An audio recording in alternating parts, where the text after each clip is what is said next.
কাশী থেকে বিদ্যা অধ্যয়ন করে ফিরে এসেছেন নিজের রাজ্যের মধ্যে, নিজের গ্রামে।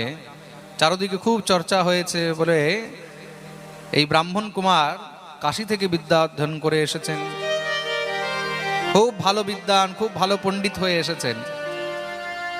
সেখানকার রাজাও যখন শুনলেন তখন তিনি সেই ব্রাহ্মণকে নিজের কাছে নিমন্ত্রণ করিয়ে ডেকেছেন। ব্রাহ্মণ কুমার আসলেন, রাজা তাকে খুব সুন্দর আসন দিয়ে বসিয়েছে। রাজা প্রণাম করলেন, বিপ্রদেব আপনি কাশী থেকে অধ্যয়ন করে এসেছেন,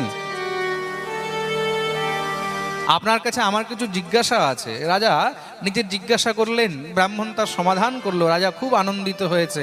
বিপ্রদেব আমি চাই যে আপনি আমার এখানে আতিথ্য সৎকার গ্রহণ করুন, আপনি আমার রাজ্যের মধ্যে পুরোহিত হয়ে থাকুন, আপনি আমার দরবারে থাকুন, আপনার যত খরচ আছে সব সমস্ত আমি সবসময় দেব, খুব সুন্দর আপনার জন্য ঘর বাড়ি মহল বানিয়ে দেব। সেই ব্রাহ্মণ